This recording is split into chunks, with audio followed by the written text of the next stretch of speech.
been frozen out. Facing an extinction level event. We don't fight this fight right now, you're not going to have black-owned media.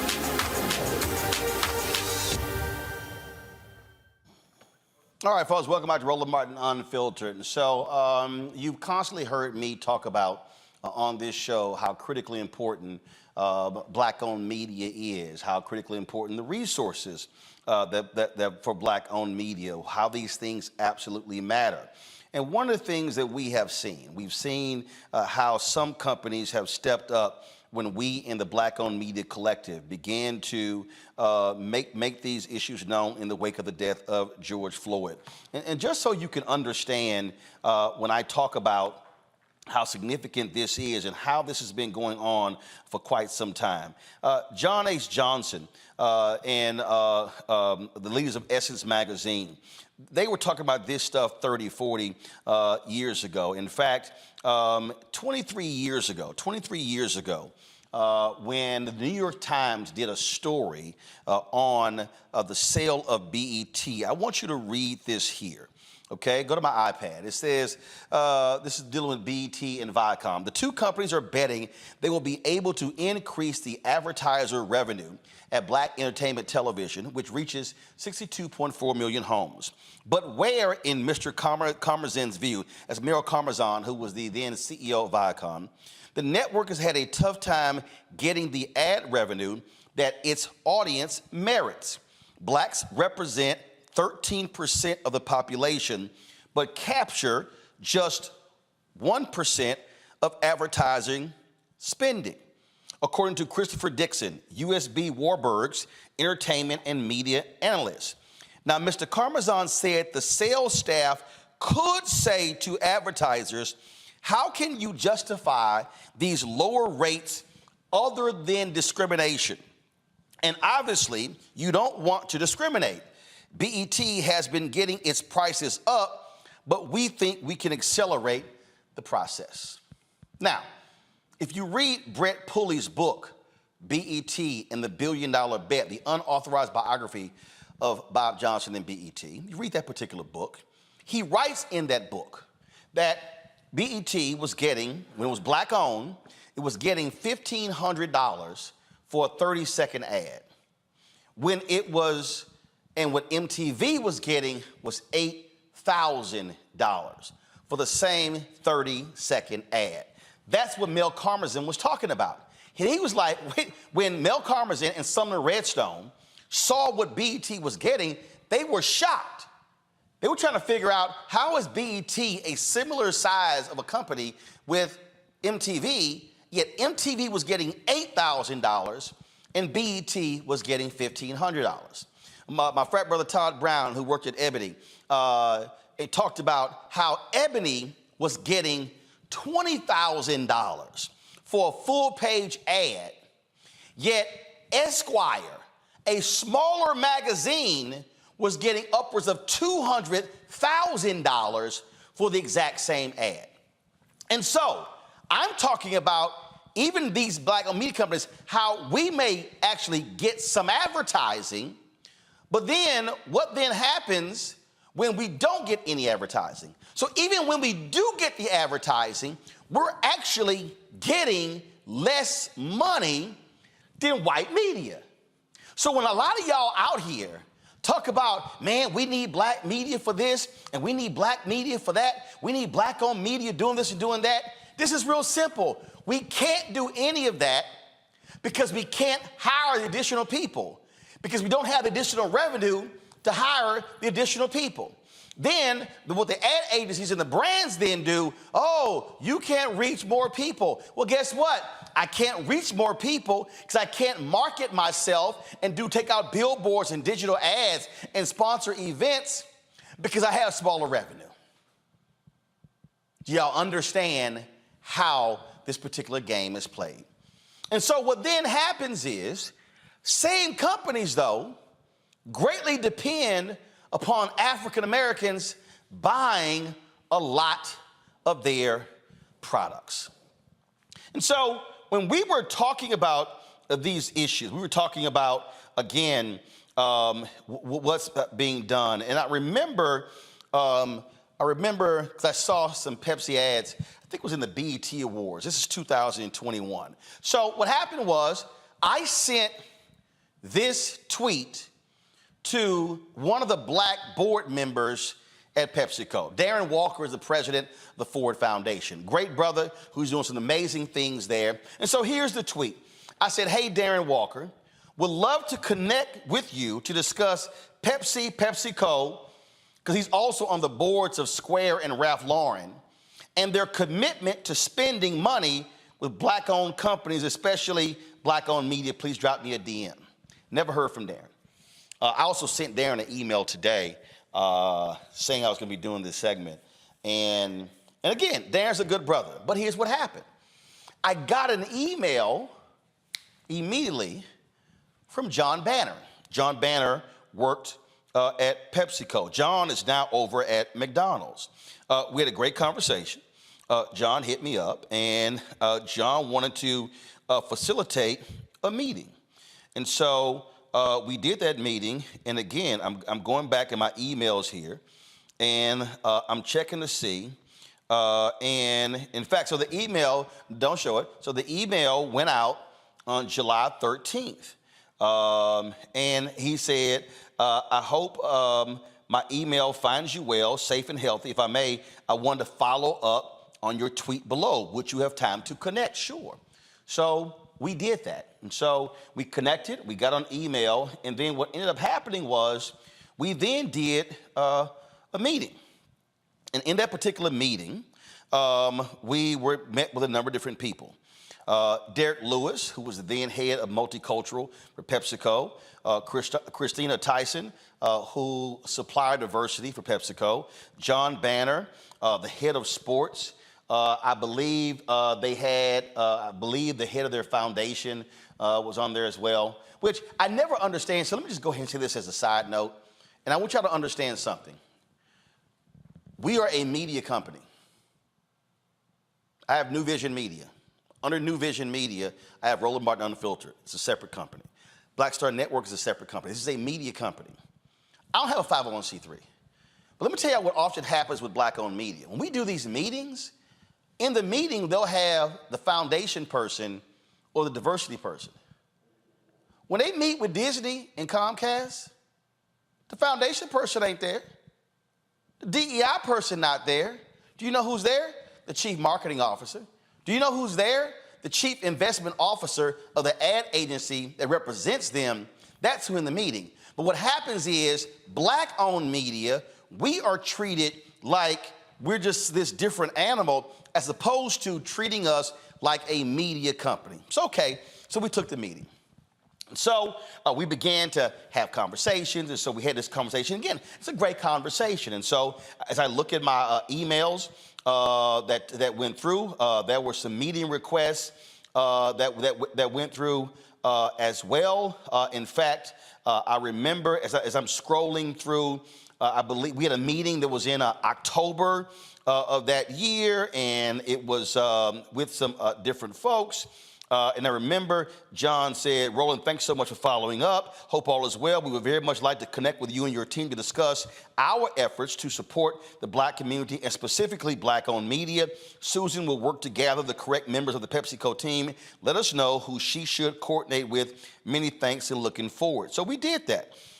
We chatted with them, did all sort of things, and then we actually had the meeting. So then we had the meetings. Okay, so then all of a sudden, those things happen. Then nothing happens. So now understand, Urban Edge Networks, Hardy Pelt, Todd Brown, they handle third-party sales for us. And so they began to work on an initiative because they began to acquire some rights of various games with HBCUs.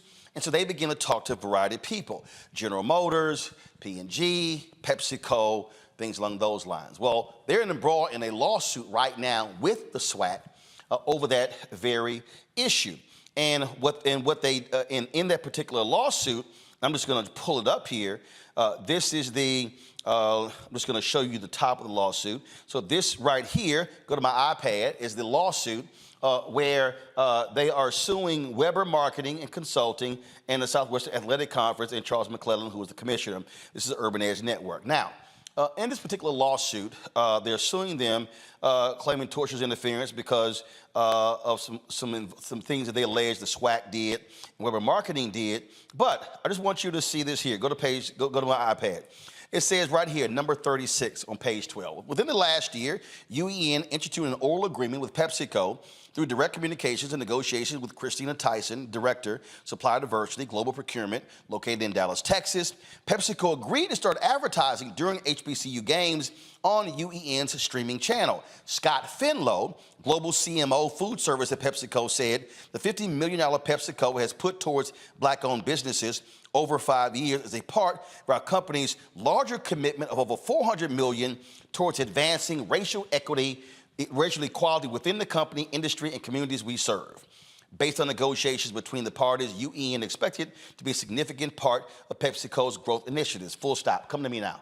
Now, you see here he says PepsiCo, the $50 million PepsiCo has put towards black-owned businesses over 5 years. Okay, y'all, $50 million over 5 years. That comes out to be $10 million a year. Now, I'm going to show you something here that's going to blow you away. I need you to understand, because see, some of y'all who are watching right now, y'all are going, oh my God, that's amazing. That's wonderful. Go to my iPad. This right here is the close of business today of PepsiCo's stock. PepsiCo closed at $168.91 for their stock. I want you to see something right here. It's called MKT cap. See what that MKT cap, folks? That's called market cap. That means that PepsiCo as a company, its market cap is $232.52 billion. Let me say that again. It's $232.52 billion. 10% of that represents 232 million. 10% of that represents 23 million. You keep going down, the numbers get smaller and smaller. So when you talk about PepsiCo want to commit $50 million to black-owned businesses over 5 years, we ain't talking about a lot of money. Now, some of you may be saying, well, okay, Roland, you keep saying PepsiCo. Well, what's all of PepsiCo? PepsiCo is not just Pepsi. Here are the products that are under PepsiCo. Please show it. You see right here, Pepsi, Lay's, Mountain Dew, Doritos, Gatorade, Quaker. So when you go to the store, you're buying PepsiCo products. You see bubbly sparkling water, Ruffles, Cheetos, Mug Root Beer, Brisk, Nuts and Seeds. Keep going.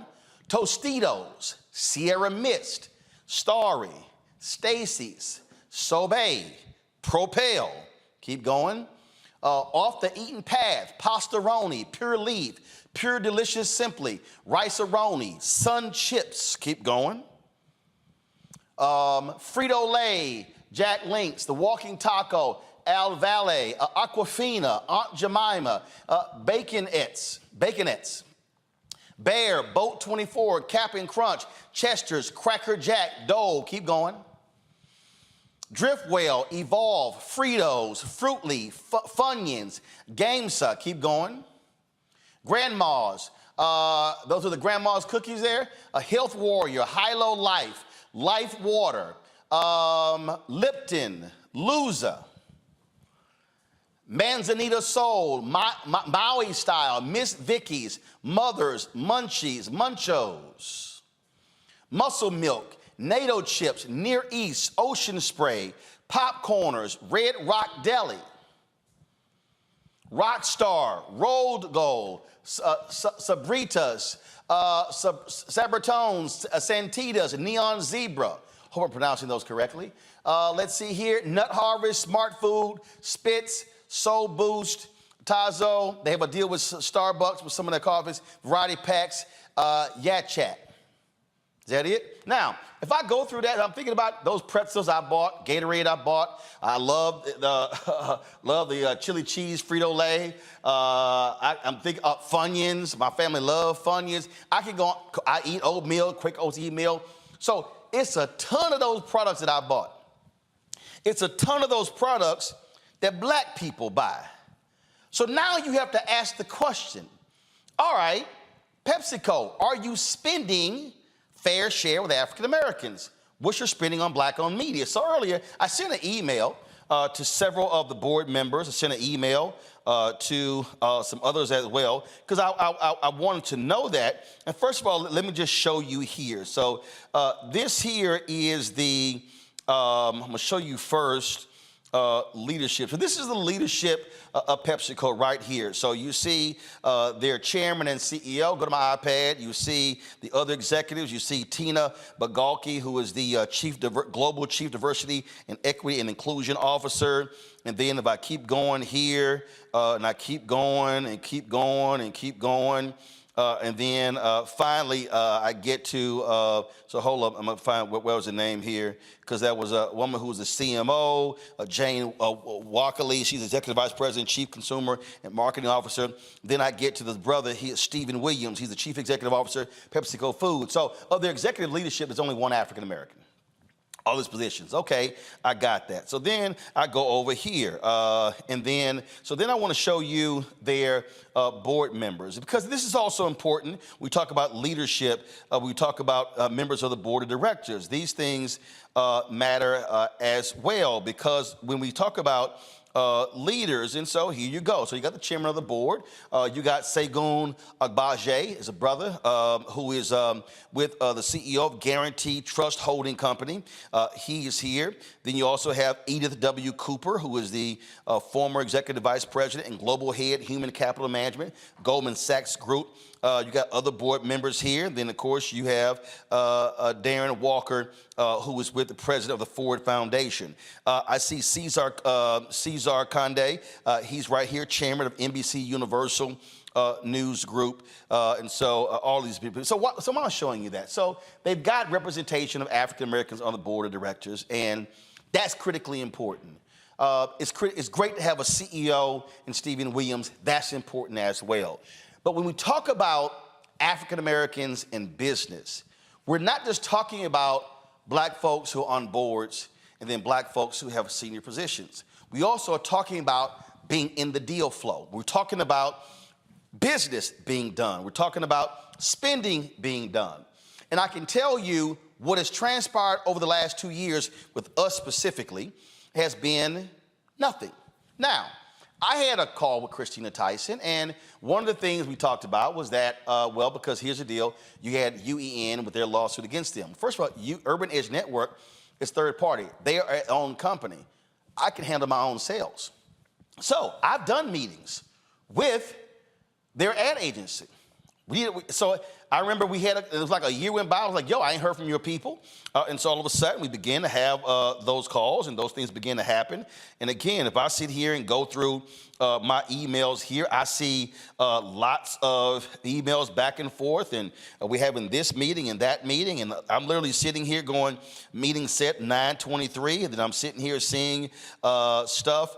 I'm seeing stuff in January. I remember when that was an issue with the black farmers. We reached out, and PepsiCo got a statement from them. I remember, again, when we had an additional meeting with the PepsiCo folks in April of 2022. So we had that, and then all of a sudden, so it's April of 2022. Then guess what? Nothing was happening. And so then I began to say, okay, fine, what's happening? And so began to reach out to folks, and I began to go through here and different activations and things along those lines. And then I'm looking here at my email here, and that was on November 11th, 2022. That was a meeting I had with, it was an email, Christina Tyson, Katie Hannafy, their media folks, and guess what? We had a meeting set up, and then of course I see November 11th, and then all of a sudden, and then we have, here we go. And so you see right here, if you go to my iPad, it says objective, PepsiCo team to learn about Roland's non-news media opportunities. Come back to me. Why is that important? It's because what often happens is these companies will say, hey, we don't buy news shows, We don't buy news shows, so therefore, we really can't do your show. Well, that's not a problem, because guess what?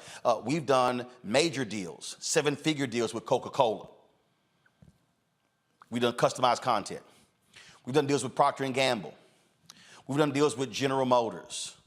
So we've done deals with major companies. So right now, we have a 7-figure deal with McDonald's. So there's no other major, let me be real clear, y'all. You don't get bigger, and we've done stuff with Apple. So we've done customized content deals with Apple, P&G, Coca-Cola, McDonald's, General Motors. 5 of the biggest brands in the world. So there's no excuse. That was November 2022. Well, guess what? Nothing happened. Nothing goes on. I literally said, I remember November 8th, 2022, hey, Christine, it's been 3 months we've seen anything.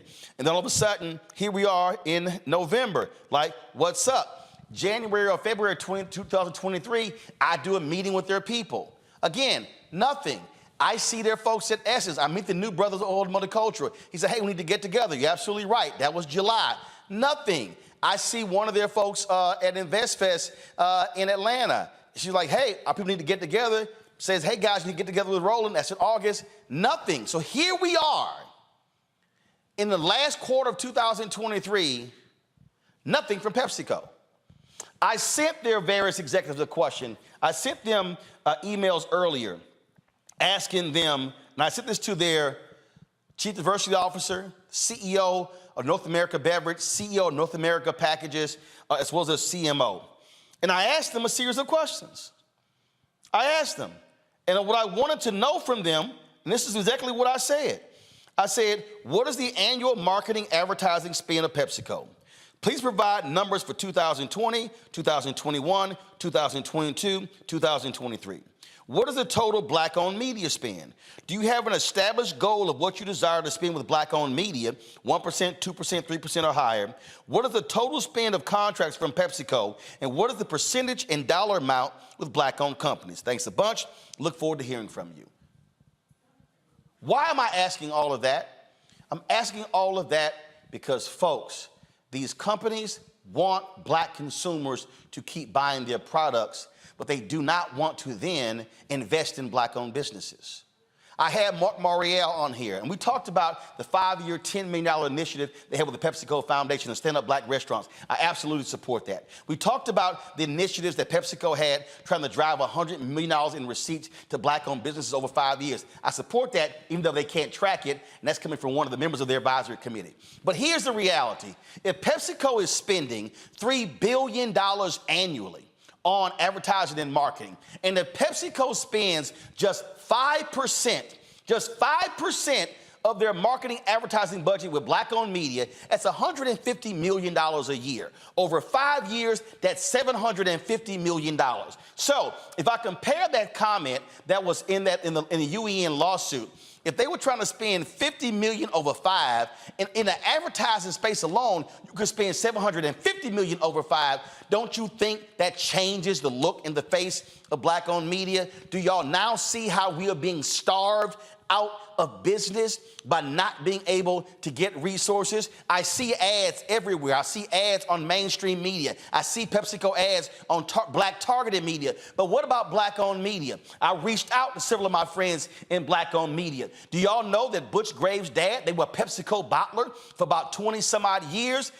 They haven't had any PepsiCo advertising in at least a decade. I reached out to my folks at Rolling Out. Munson Steed, nothing. I reached out to Ben Chavis, head of the NNPA, the Black Press of America, advertising, nothing. Shall I go on? I reached out to, so these are Black-owned media companies, nothing. Now, PepsiCo does business with Revolt. They got a great deal with them, but this is not about one Black-owned company getting advertising. I'm not just concerned about me. Oh, by the way, I dropped by the NABOB, National Association of Black-Owned Broadcasters Convention, ran into the ad folks for Urban One, Radio One, TV One, PepsiCo, nothing. So now I'm curious. If it's not Black Enterprise, if it's not Urban One, if it's not NNPA, if it's not Black Star Network, if it's not, Who else y'all spending the money with? Because we're not talking about a number of larger black-owned media companies. When we challenge these companies, when we challenge General Motors, who haven't spent a dime with us 2023, even though I made clear last year I wanted a multi-year commitment, and they not even tell us what they're going to spend in 2024, guess what happened? We found that all these companies were spending 1 or less than 1% with black-owned media. And because of our pressure, all of a sudden they start making commitments. Oh, we're going to do 2 and 4 and 6 and 8. But had we said nothing, we would still be getting 1%.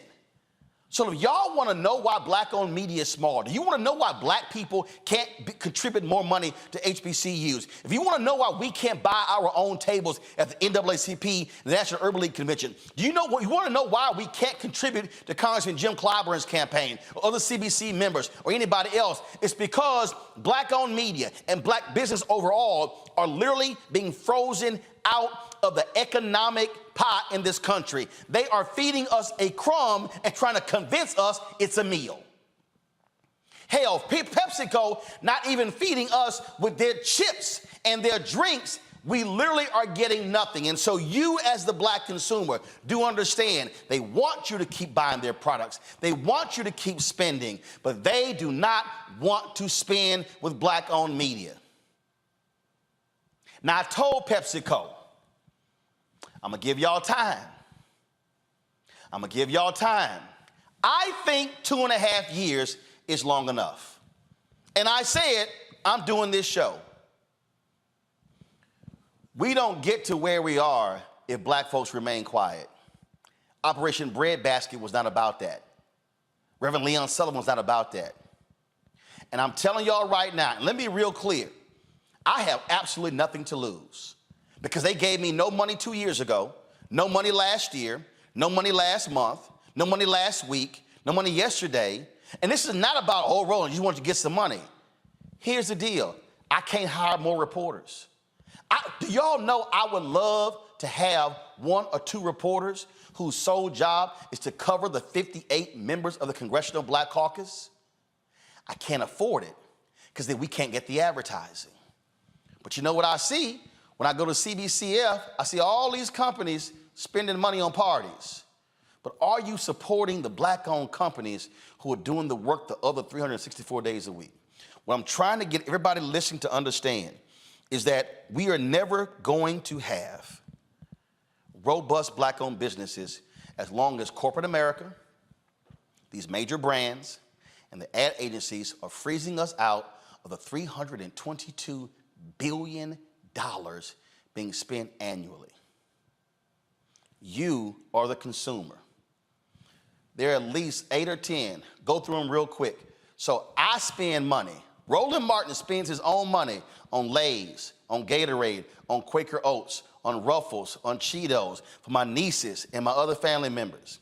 That means that I, as an individual, am literally spending more money on an annual basis than what PepsiCo is spending with me and 5 other black-owned media outlets.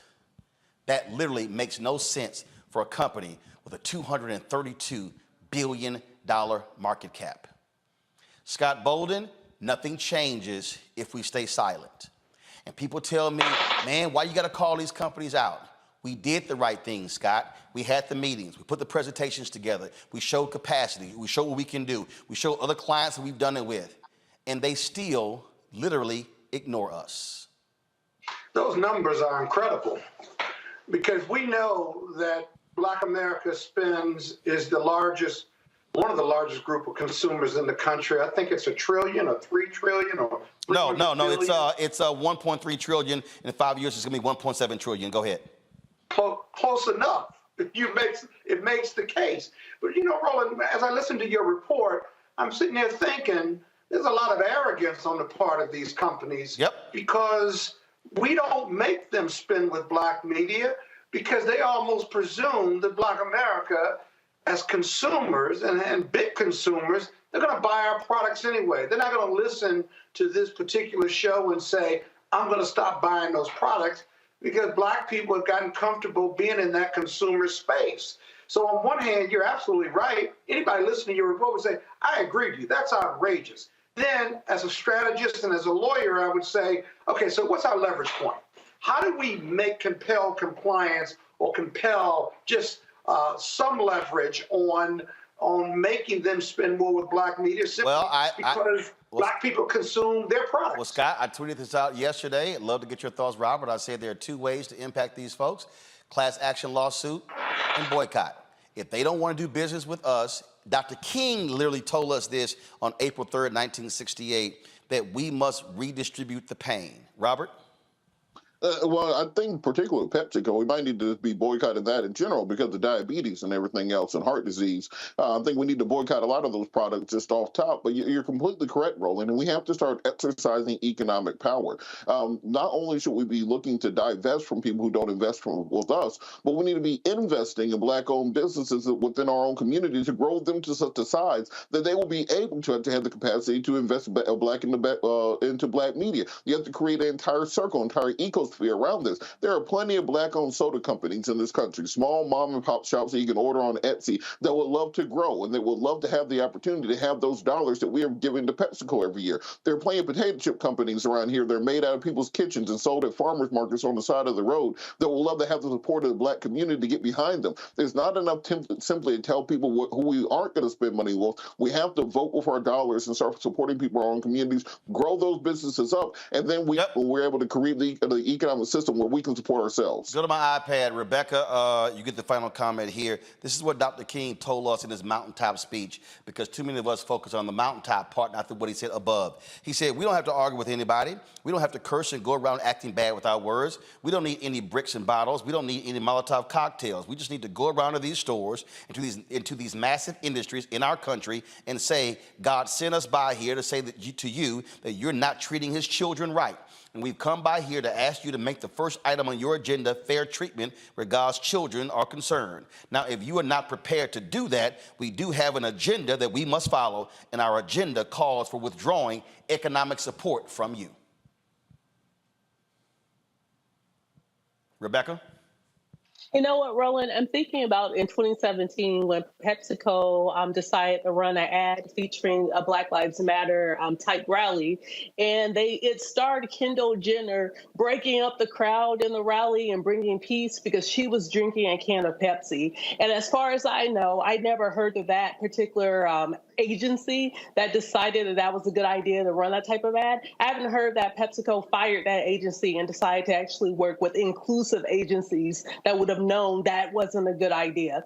So I would say that PepsiCo has a history, and they need to prove that they care about their consumers, that they care about their Black consumers, and not just keep doing business as usual, because it simply isn't working. My last point here, I need Black board members to also be far more aggressive.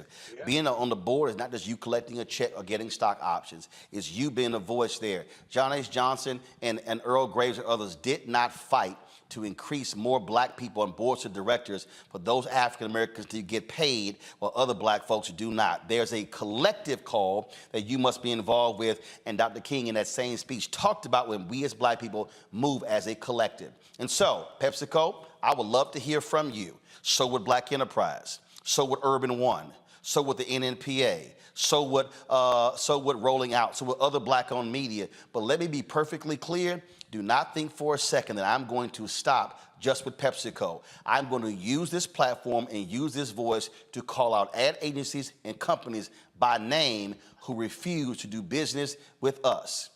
Dr. King made it perfectly clear that's what we're supposed to do, and I can guarantee you I'm not going to stop. Joining me right now is South Carolina Congressman Jim Clyburn. Glad to have him on the show. Congressman, before we talk about the House deal, I do have to ask you what I just talked about. Look, you met your late wife, Emily, in jail. You were out there fighting a good fight for civil rights and economic inclusion. How shameful is it that here we sit, look, you're 83 years old, I'm 54, turned 55 in November. Here we sit in 2023, and we literally are still talking about trying to get more than 0.5% or 1% of these companies that do business in our community, but then don't want to do business with us, like PepsiCo. Well, I want to thank you very much for your approach to this, Roland. You are raising an issue, as you said in your presentation. It's not new. You've quoted pretty extensively from Dr. King, who raised these issues way back in the 60s. He talked about being able to sit down at a lunch counter, but being able to purchase the hamburger or whatever you're sitting down there for. That said to me way back then that our focus had to be more than the social side. The economics of this is very, very important. I want you to be able to support the Congressional Black Caucus, its foundation, its institute, its PAC, and its members. And as you said, you do that when you are able to get a good return on the investment you've made in Black Star and the investment you continue to make. And the only way that can be done is for those products that we consume, the manufacturer of those products, to be spending equitably in the African American community. Now, I use that word equitably because that's the word I want to use. I'm not talking about equality here. I'm talking about equity. And that's what we have to focus on. That's it. That's it. Equity. That's it. You're absolutely right. And that's and the thing here, Congressman, look, people need to understand, you and I talk about this on the federal level. The federal government spends $1 billion on advertising, and the same thing as well. When President Joe Biden talked about last year increasing Black contracts, you and I talked about it as well. So for everybody to understand, I'm talking about increasing Black-owned bid contracts in the government, in the private sector, all over, and it's ridiculous when we look at these small, paltry numbers, and that's why during COVID, 41% of Black-owned businesses went out of business, because out of 2.6 million Black-owned businesses, 2.5 million had just one employee. And people talk about access to capital. Here's the deal. I don't have any debt. I have no debt. I don't owe anybody. So I don't need access to capital. I need contracts. If I get contracts, I now got capital. Absolutely. And that's how money turns over. In the African American community, it's got to get there first. Yep. You can't turn it over 4, 5, 6, or even 7 times unless it gets there in the beginning. And when it doesn't get there, there's nothing to turn over. And so all of the businesses that we have in the African American community, from private to public, they rely upon these dollars getting into the pipeline to begin with. And that's where we are lacking tremendously. And we in the Congressional Black Caucus Institute are beginning to focus a little more on that. And I think you're going to see much more focus in the not too distant future. Absolutely. Because we've got to. Absolutely. And look, when I met with the Senate Democrats, I told them they need to be having a congressional hearing calling these ad agencies to the meeting. And I'm talking about Dentsu, Group M, WPP, all of them, to question them on their lack of advertising. Because I'm telling you, we're getting screwed by these agencies. But the brands, I told them, it's your money you're sending them. So y'all should be doing more as well. And so we're definitely going to continue that. When you talk about blackness and what happens in Black culture, we're about covering these things that matter to us, speaking to our issues and concerns. This is a genuine people-powered movement. There's a lot of stuff that we're not getting. You get it, and you spread the word. We wish to plead our own cause. Too long have others spoken for us. We cannot tell our own story if we can't pay for it. This is about covering us. Invest in Black-owned media. Your dollars matter. We don't have to keep asking them to cover our stuff. So please support us in what we do, folks. We want to hit 2,000 people, $50 this month, raise $100,000. We're behind 100,000, so we want to hit that. Y'all money makes this possible. Checks and money orders go to P.O. Box 57196, Washington, D.C. 20037-0196. The Cash App is $RM Unfiltered. PayPal is R Martin Unfiltered. Venmo is RM Unfiltered. Zelle is Roland at RolandSMartin.com.